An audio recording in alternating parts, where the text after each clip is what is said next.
You're not raising enough startup funding. Not raising enough startup funding is one of the most common self-inflicted wounds you can give yourself raising startup funding. It's a flawed thought process that raising less money is easier, but that's not necessarily true. And that's what today's video is all about. I'll explain the fatal mistake of not raising enough funding, how much money you should be raising, and finally, who you should be raising your funding from. I hope you like it. Hi, I'm Brett. On my channel, I help early stage startup CEOs like you raise money and grow your startup. So if this sounds like you, then hit the subscribe button and the bell so you get notified every time I release a new video. Now let's get started. Now, as always, let's start with a story. The biggest fight I got into with two of my co-founders, Randy and Ken, was about how much money we should initially raise. I wanted to raise $11 million and they wanted to raise $6 million. Randy and Ken believed, incorrectly, that we would end up with more equity by raising a smaller amount first.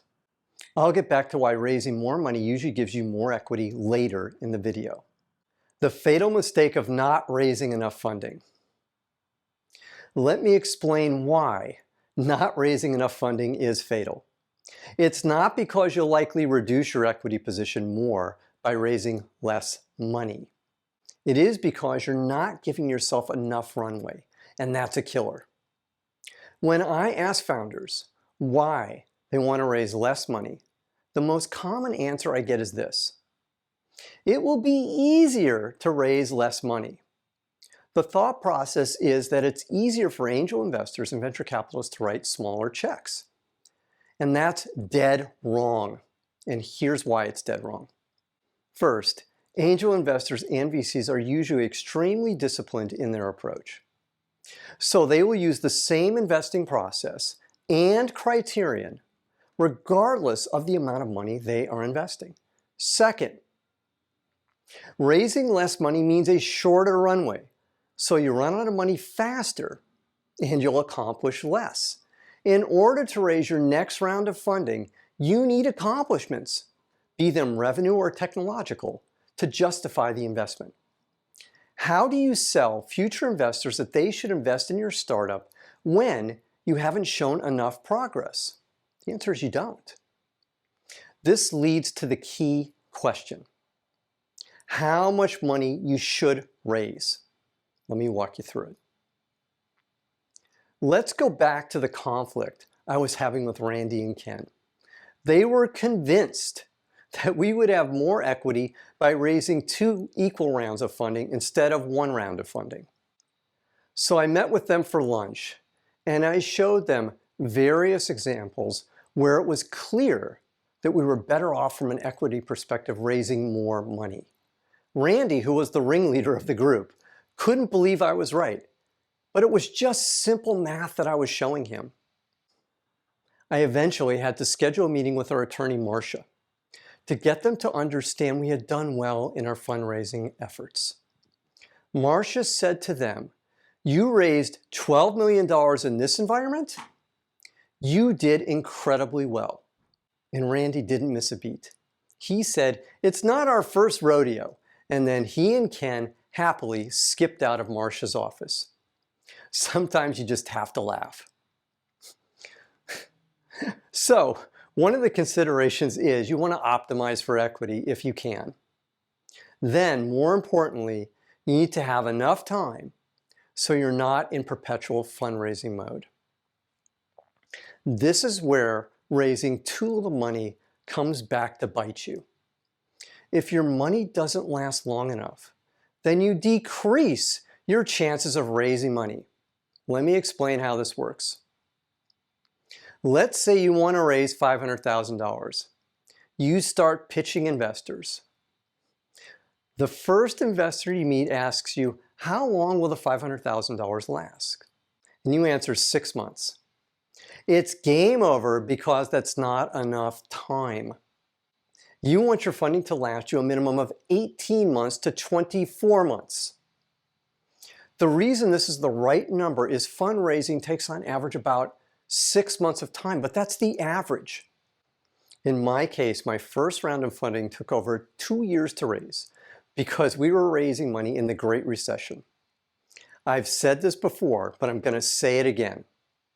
Investors will invest in one startup for every 100 startups they meet with. You can have a great company, but investors will pass for many different reasons that have nothing to do with your startup.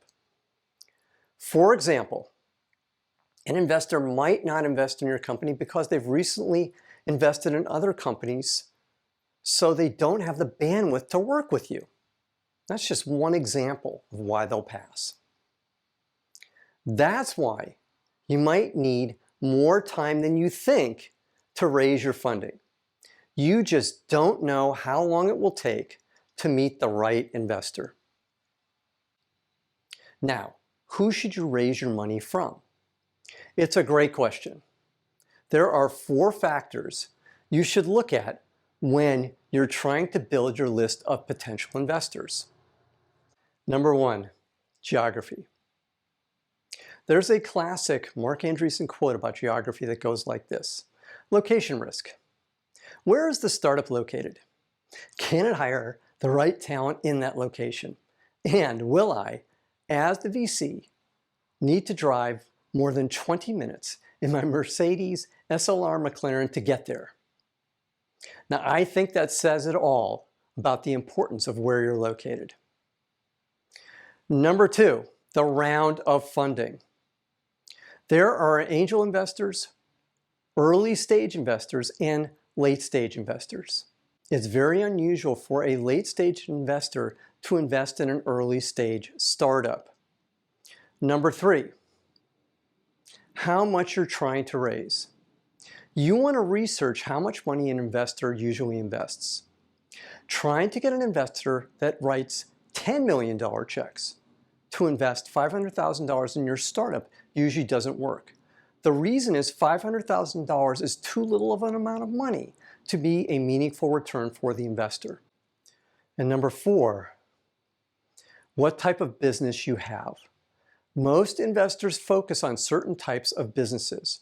For example, getting an investor that focuses on medical devices to invest in your software startup usually will not work. You get the idea, I hope.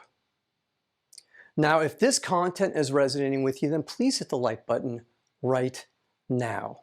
Now, here's a summary of what we've learned today. Number 1, raising too little funding reduces your runway, and that means you'll accomplish less, all of which hurts your chances of raising funding. Number 2, raise enough funding to give yourself at least 18 to 24 months of runway. And number 3, look at geography, the round of funding, how much money you're trying to raise, and the type of business the investor likes to invest in to determine the best fit of investor for your startup. Now, what did you learn from today's video? Put your answer in the comments column below today's video. And if you have any questions, put them in the comments column too, and I'll be happy to answer them for you. Now, I have one more thing for you today. It's my free startup pitch deck template. It has all the slides you need to develop an awesome video. Click the link below today's video and it's yours for free. And for more great content, click on the link at the end of today's video. And if you haven't already, then click on the subscribe button to get notified every time I release a new video. I'm Brett at brettjfox.com. Thanks for watching today. Take care. Bye.